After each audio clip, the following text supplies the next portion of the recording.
What is up, everybody? I am RC Gates, and today for our comic review, we are going to again be delving into the universe of Genuine Comics. Now, in addition to putting out Perfect 10, Dave Brink has also put out a comic that allows you to delve deeper into his comic universe through the means of an anthology story. So, without any further ado, let's jump into Genuine Comics Powertrip. Alrighty, so in the previous couple reviews that I did for the Perfect 10 comic series by Genuine Comics, I have mentioned the character of American Bliss whenever I was talking about other campaigns that are put out by Dave Brink. And this book, Powertrip, is the introduction to that character. This was included as an add-on during, I believe, the Perfect 10 issue 2 campaign, and I just had to pick it up. It's also an add-on for the American Bliss campaign right now, so definitely go and check it out. This one is an anthology story, all in the same Genuine Comics universe. No problems with being in different universes or anything. But this is an introduction to some characters that we've already seen and some characters that we're going to be further introduced to. Now, since this is 3 different stories, it's going to be a little bit more of a quicker pace review because we're going to be covering these 3 stories. There's not really much in the way of spoilers, but I'll just give quick rundowns of the stories as we get to them. So, the first story that we're going to cover is Auxilium, or it's covering the characters from Auxilium, and they are the cleanup crew in the Genuine Comics universe. You get pretty much a further introduction to them and their powers. If you watched the Perfect 10 issue 2 review, then you will know that the character of Lifeline, right here, is Jonathan Pratt. He is the son of Dr. Pratt from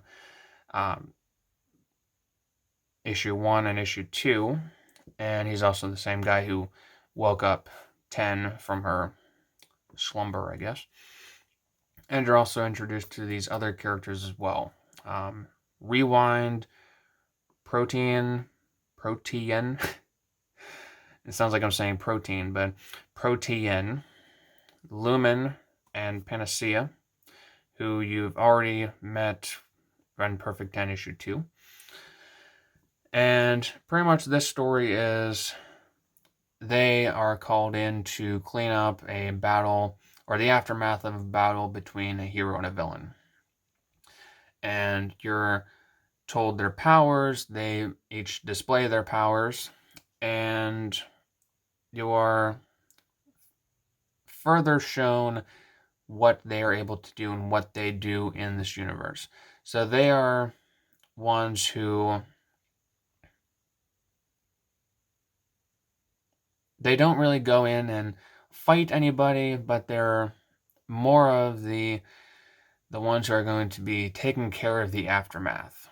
And it's something that you don't really think of whenever it comes to comic stories, because you just think that you actually don't even think about like who cleans up the mess afterwards. But it's an intriguing side story to it, because I can imagine that they are going to have to fight someone at some point. And seeing their individual powers in this story makes you kind of wonder like what they're going to be able to do. So we're going to get into the characters, and each one of them has their own time to shine in this. They're all ultimately very good people. They're not ones who are they're not going to be pitted against many villains in this story, I guess. But they're definitely the do-gooders, because they are there to clean up messes. And usually the people who clean up messes are the do-gooders. So they each have their own ways of trying to fix problems. They use their powers to do so. They have a bit of softness to them that if you read Perfect 10 issue 2, you weren't fully aware of, especially with Panacea and Lifeline. They were a bit more hardened in that story.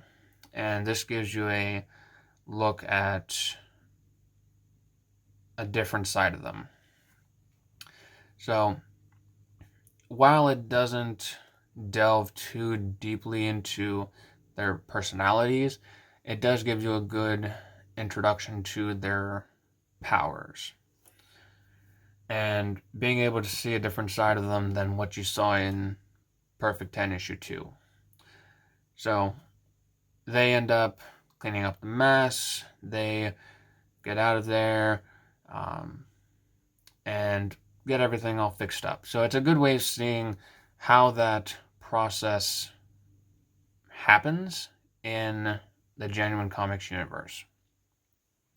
And especially with this one character, Rewind. He is able to rewind time and also age himself.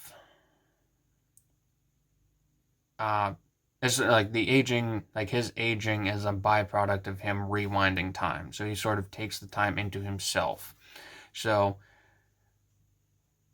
that is something that, again, it's a power that you don't really see much, and wondering how that will affect him in future stories leaves a lot of intrigue for the reader. And let's move on to the art for this. And this is pencils and inks by Jim Jimenez, and the colors are by Federico Sioc. Again, I hope I'm saying that correctly.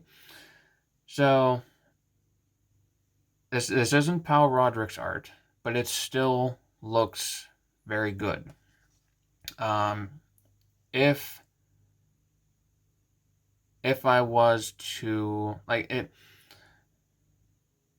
it melds very well with Pow's style. So having this consistent style between these different stories, like Perfect 10 and Auxilium, it definitely helps make the universe seem more concise. Like, even though there's a lot of characters, and I do mean a lot of characters that have been introduced in these 3 stories, it still seems like it's a manageable amount because it all feels like it's in the same universe. And the art style definitely helps with that. So, definitely props to them for a recognizable and also complementary art style. So definitely like that. And the writing with this, who is the writer? It's that the writer is Joan Lavelle, and this is an interesting story. And I say that because it's not something that you see in comics. You don't see the cleanup crew fixing up at the end of a battle. So that is being able to put that onto the comic pages and being able to further delve into these characters. It's something that you don't see often, and I welcome that because that makes this story stick out, and it's a nice change of pace in the Genuine Comics universe because it makes something like a task that seems like it may be menial, and it turns it into something that has a bit of interest to it. And seeing what these characters are able to do and wondering what they are able to do in the future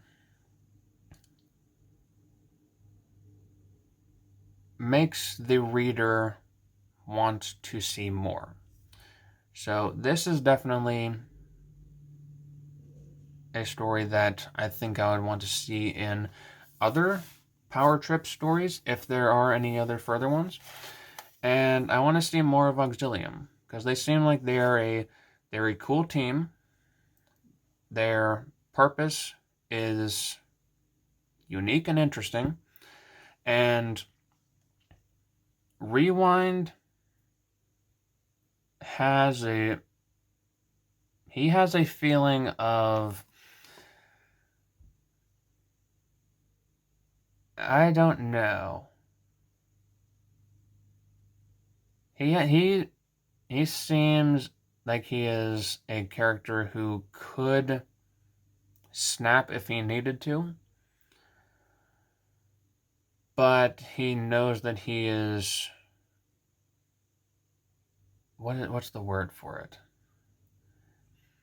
He seems like he's a character who could snap if the story needed him to, and he has a bit of a negative streak to him. Like, he has something at the end of the story where he's talking about how the power affects him. And he says something that makes you think that this guy, if he isn't checked, could cause problems. So there's that little bit, a little itty bitty bitty bit of concern that the reader might have. So I want to see more of this. I'm intrigued. Alright, so now we're going to move on to the second story in Powertrip, and that is Man-Devil. And the story behind Man-Devil is that there is this guy who has horns growing out of his head. His name is Man-Devil, and he is going to an auction to, I honestly don't know to do what. He ends up buying a painting for this old flame of his, who is supposedly a thief who is working for a corporation or something. And she's trying to, she wants him to buy the painting for her, and not, I honestly don't know. I honestly don't know. So this is not one of my favorite stories. So there's a lot of problems with this. The motivation behind the character of Man-Devil is extremely weak. Extremely weak. And it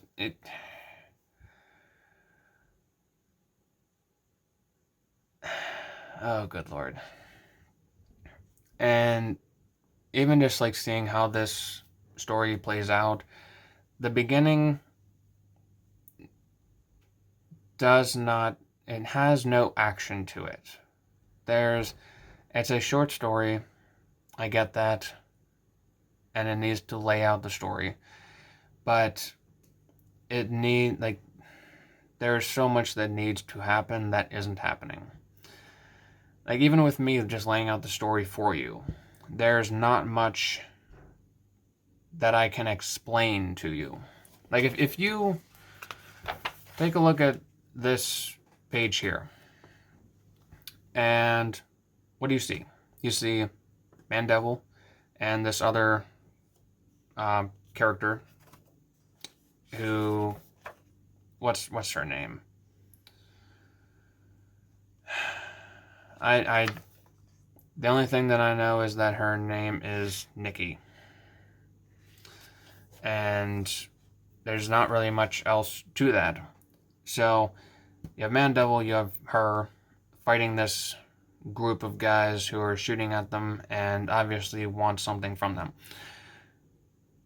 You don't get this much in the story. And you start off with a boring auction.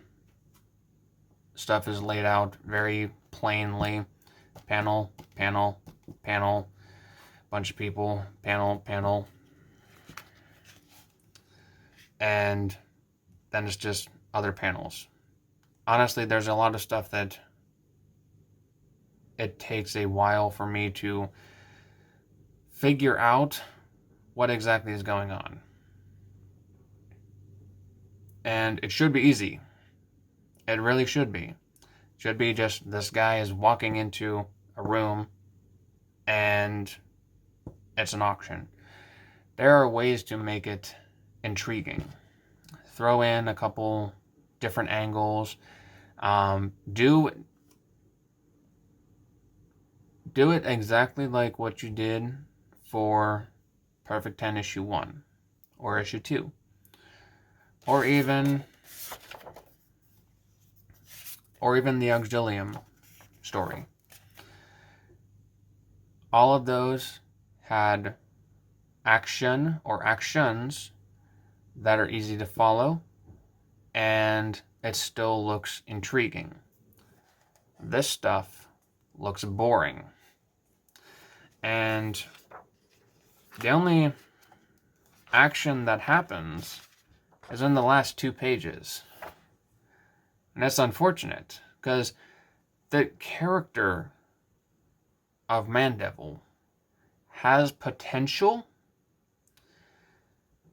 but the way that he is portrayed in this story does not make me want to see any more of him.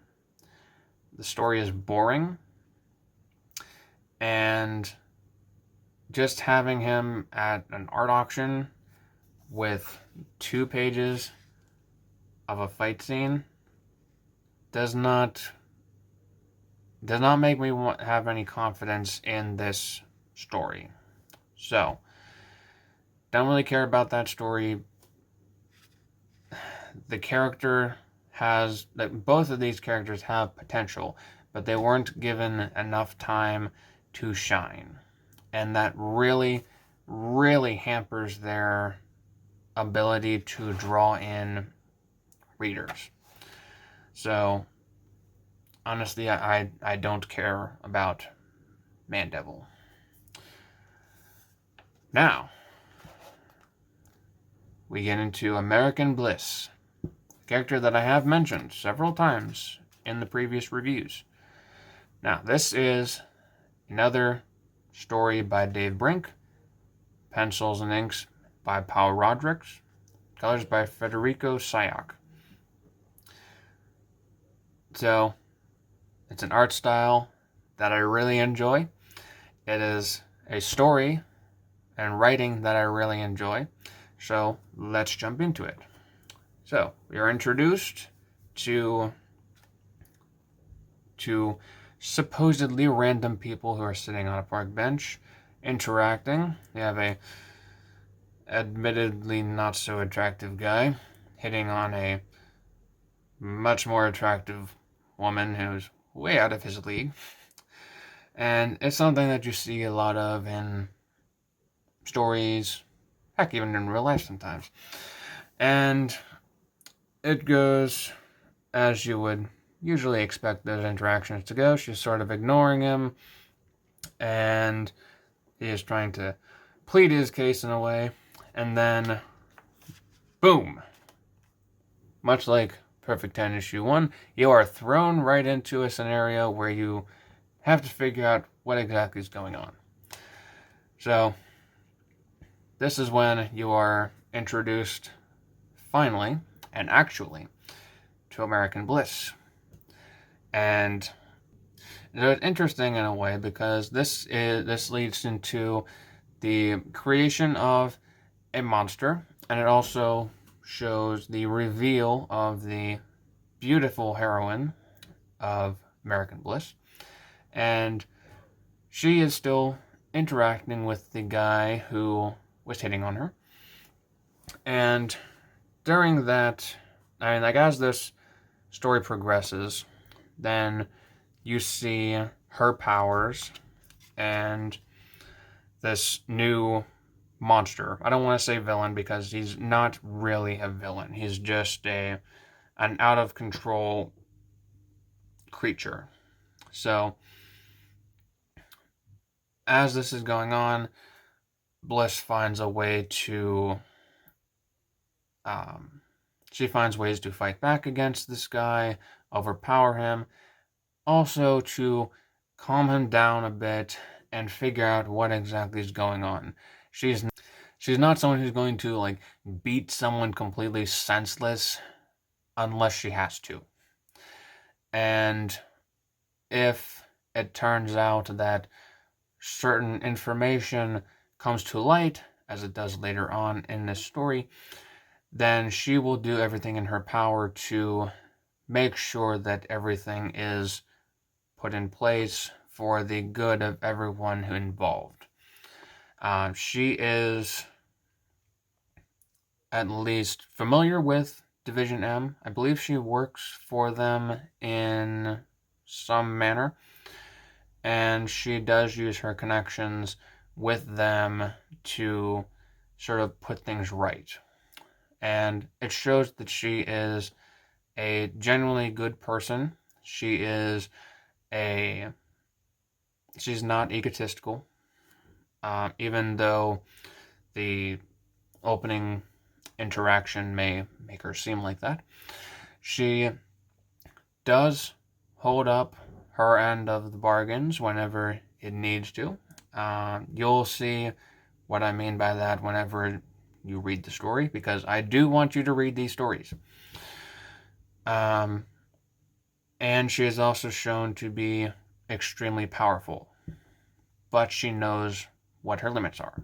So even just this little brief interaction, it's still something that makes you want to see more of her. It's probably why they are putting out a American Bliss comic book. It's going to be a mini-series. Definitely go and check that out on Indiegogo right now. And it's definitely something that can run alongside Perfect 10, because it's both powerful heroines, both working for, or at least familiar with, the same organization, and presumably they'll be fighting against different villains or monsters. So I'm intrigued to see where this story goes. I will be backing American Bliss whenever I get a chance, and I want to see where this story goes. I want to see more of these characters. And again, I cannot praise this art and the writing enough. I honestly love it, and I want to, I'm going to keep saying it. I want to see more of it. So definitely high praises for American Bliss. So I'm going to give my thoughts on this story or comic as a whole.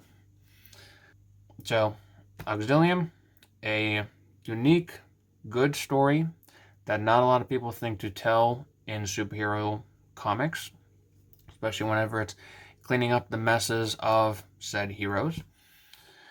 Mandevil, I can do without, and up until this point I have done without.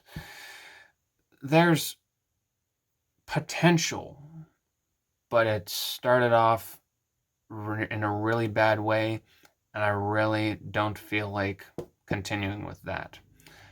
American Bliss, absolutely fantastic. Cannot wait to see more of it. And I highly recommend anyone check that out. Now, the benefits of having these stories the way that they are, starting off strong, forgettable middle, and really good ending, is that you'll remember these two stories. And because they are both so good, so unique, you're able to offset the middle. So, honestly, getting into my ratings for this, I would say that even with Man Devil in there, even though there is still that potential to it, I'm going to have to give this a popcorn level. Solely because the other two are so good. I still highly enjoy it. Both of those stories are very welcome additions, in my mind, to the Genuine Comics universe. Personally, I would still say to check this out when you get the chance. Both of these stories are definitely worth it. Like I said, go check out Indiegogo for the American Bliss campaign, and also for the Perfect 10 issue 3 campaign. And also go and check out genuinecomics.com for any of the other comics that Dave Brink is putting out. I believe this is up there, and I would say to get it. If you guys would like to see more fantastic comics just like this, head on over to the comic reviews playlist on my channel. You'll be able to see many more comics that I am certain that you would like to read. If you would also please leave a like on this video, comment, and subscribe so you'll be able to stay up to date on all of the content that is coming out. I definitely don't want you to miss out on it. Thank you all for watching, and I will see all of you guys in the next video. Peace out.